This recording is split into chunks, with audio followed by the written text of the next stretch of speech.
here.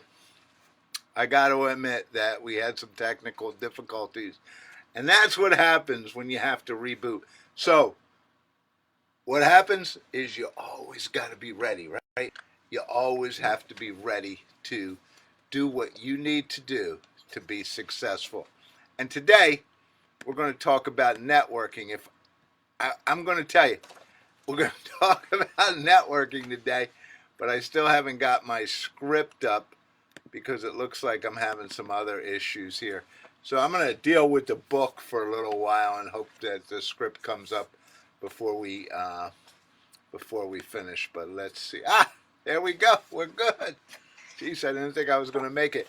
How to handle speaking with people. And this presentation today comes from my book, The Many Ways of Networking Successfully 2. It's chapter 7 in the book. So if you like what you're hearing today, perhaps you want to go out and buy the book and read the rest, right?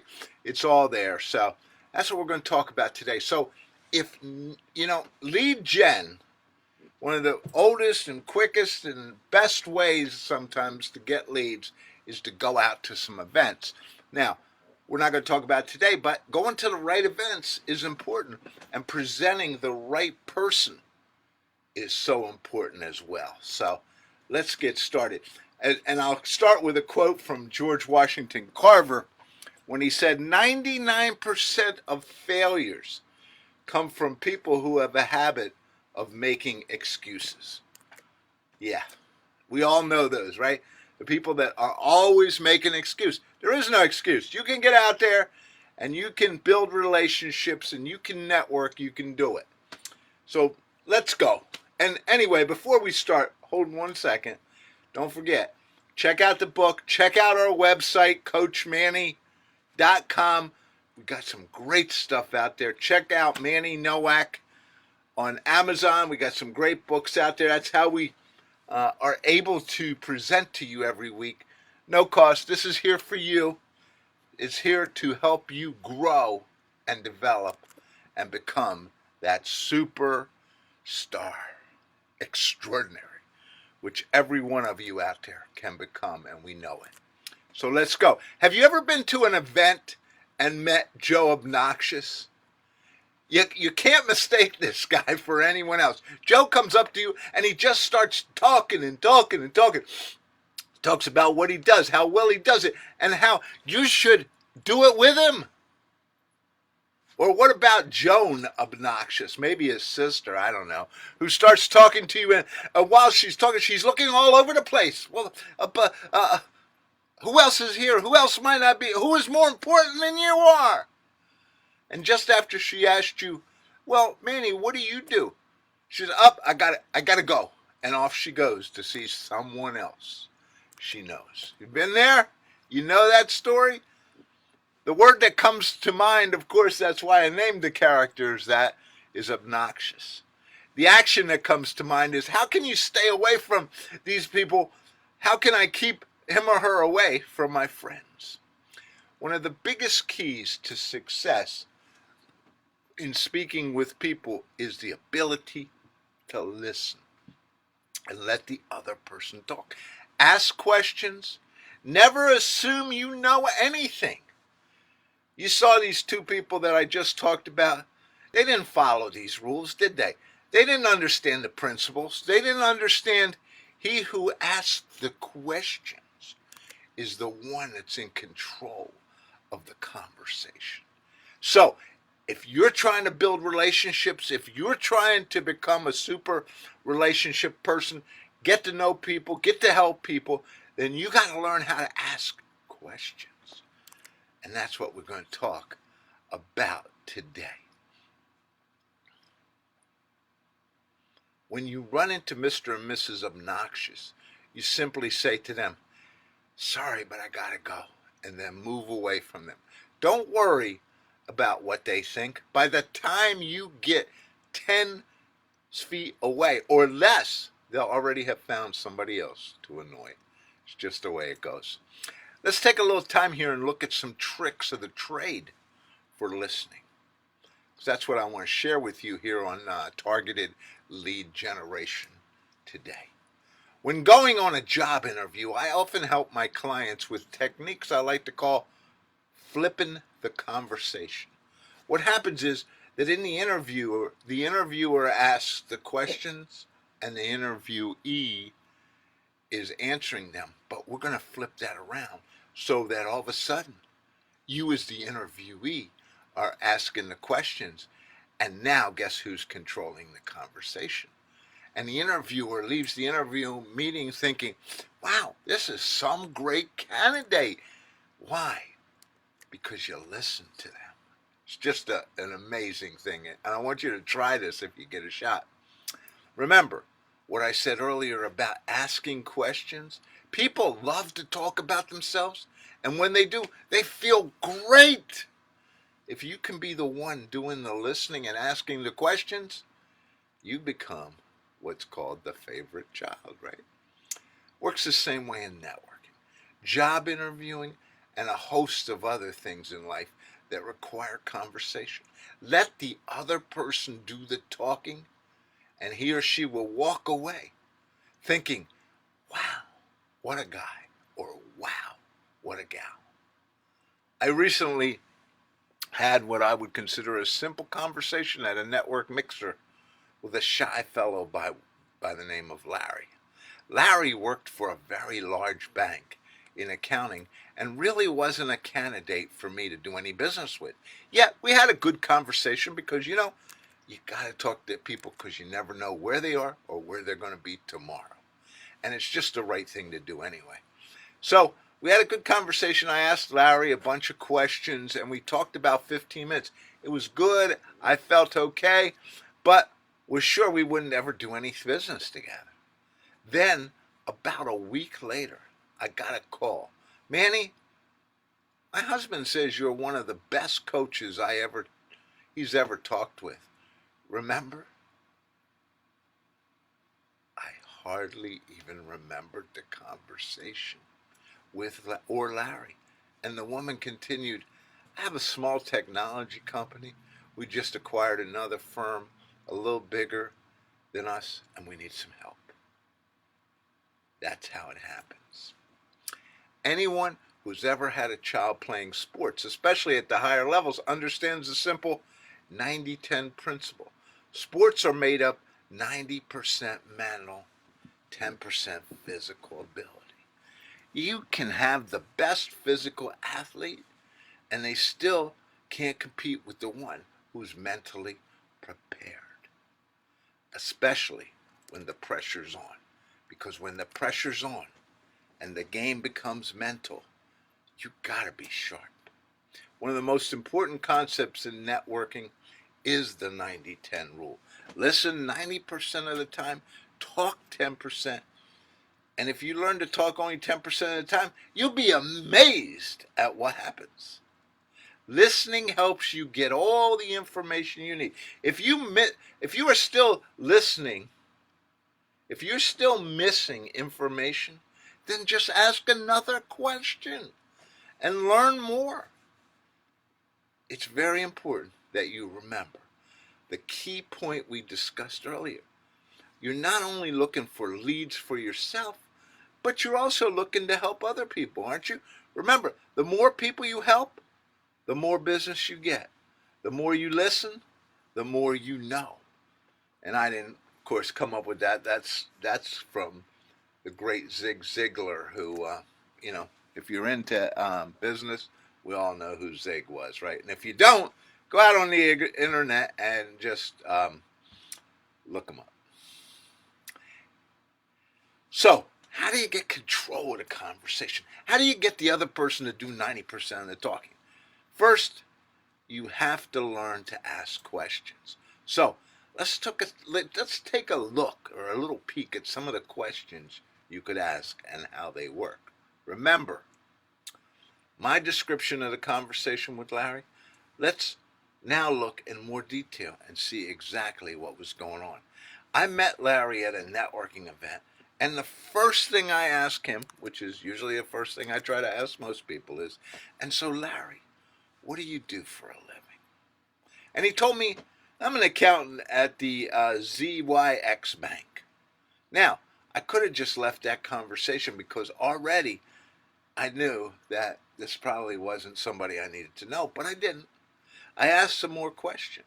How long you been doing it? Do you enjoy it? Larry, like most people, love to talk about who they are and what they do. Don't we all love to do that? Of course we do. You get people talking about what they do, and you'll learn more than you ever imagined. Notice, he's still not asked me anything about myself. I haven't said anything. It's okay. Take a moment and let it settle in. It's okay when you don't talk about yourself. I know sometimes it's hard for us, but it's okay. What'd you do before was the next question I asked him. Many people have interesting pasts, and this helps you get to know who they really are. A friend of mine, Bob, had met John, another person in the group the other day, and he said, John really is the kind of person I need to meet. He builds cabinets, and that's what that what's that got to do with me? Well, I'm in international finance. I said, well, Bob, if you had taken time to get to know John, you would have learned that he's building cabinets today because that was always his dream. But what you didn't take time to understand was that he spent 20 years as an international banker traveling the world and making a bundle of money, and he has contacts all over.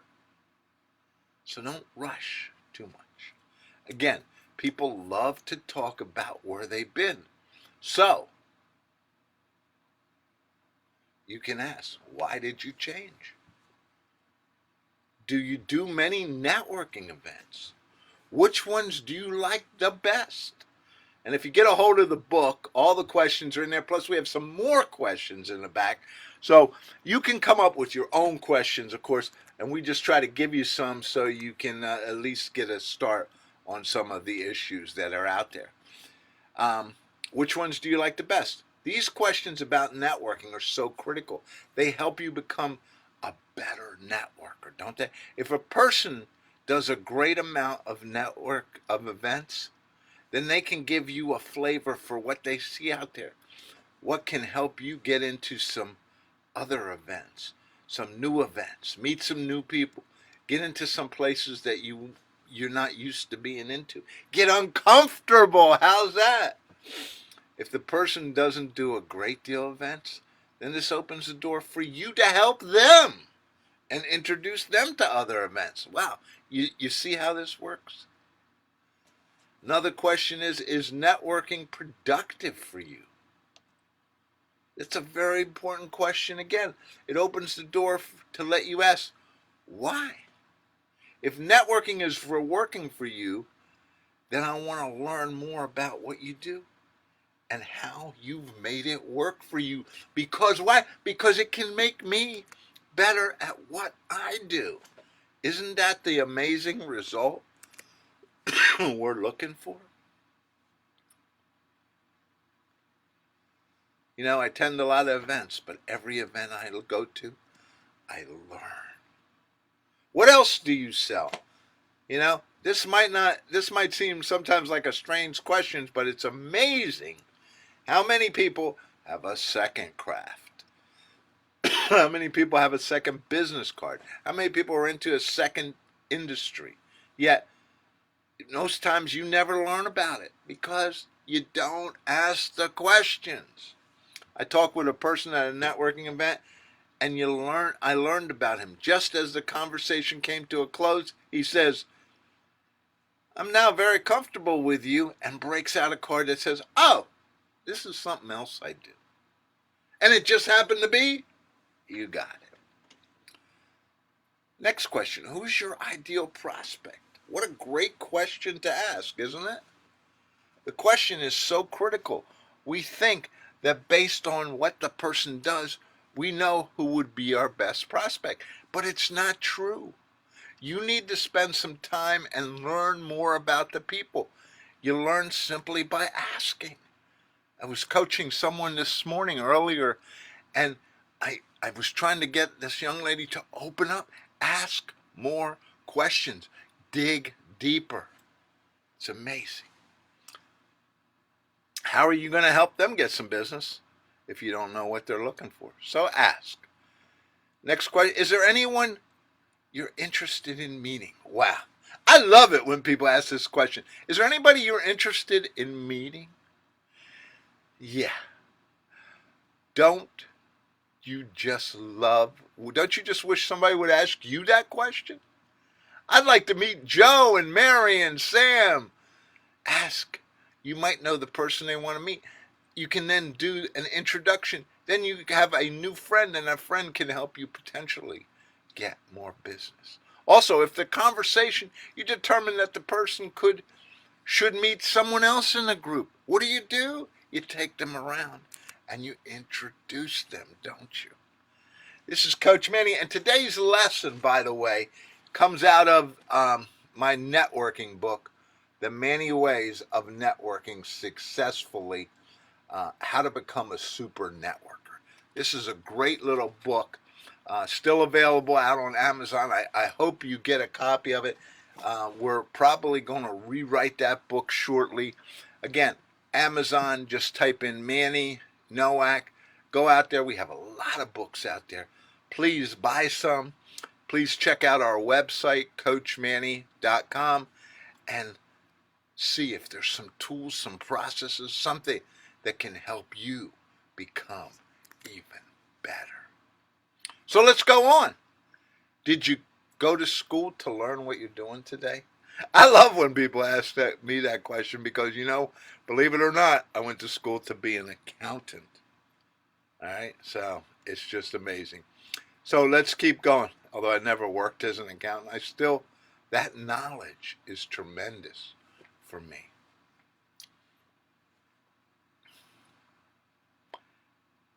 So, did you grow up locally? The list is endless. Take some time, make your own list, get to know the questions to ask. Then you'll never not have something to talk about when you go to a networking event. In fact, you become a super network. It's just the way it happens. Now, you keep people at a networking event talking long enough, they will think you are the greatest person to talk to, and then finally they will ask. So Manny, what do you do? Work on those questions. You need your own questions. Some of these are good for you, but you work on your own. Do something that we call mindstorming, and if you want to know more about that, just check out our video out there on mindstorming. I think it's our second most popular video, actually, or third. It's a great technique for building lists. Now, I hate to give you all my secrets away, but here is a key I want you to remember. If you want to be really good, give them a couple things about yourself and then go right back to them and ask them some more questions. Get them talking again. I don't really want to talk that much about myself. I'm pretty good at putting in your mind enough about me so that then I can talk about you. In most cases, by using the above process, you'll encourage them to want to talk further with you. They often make a suggestion to get together, and you're on your way to building that relationship that can potentially lead to more business. Make the person feel great, and it really does work. Your point to remember for today. Kindness may be dying for many, but for you, the key is helping others succeed. Will always end up helping you. Wow. I hope you have enjoyed today's presentation. Remember, the presentation's here. Usually on Monday, it's up on YouTube. So if you missed it here, usually within a week, I think by Tuesday we're up on our podcast, Targeted Lead Generation. No matter where you catch us, the information is there. Remember, our job, our mission is to get you everything you need to become extraordinary at what you do. You're already really good at what you do. So let's add some of these skills like networking, like lead generation to make you even better. CoachManny.com is where it all is. We have some great leadership training. So if you're a bigger organization, we have some great coaching. I mean, our tools are there, but if you need more, I love to work with you. Hey, this is the coach saying, get out there, have a great day, enjoy, make a difference, and go meet some people. Get out there and do some networking. You can do it. I will talk to you next week.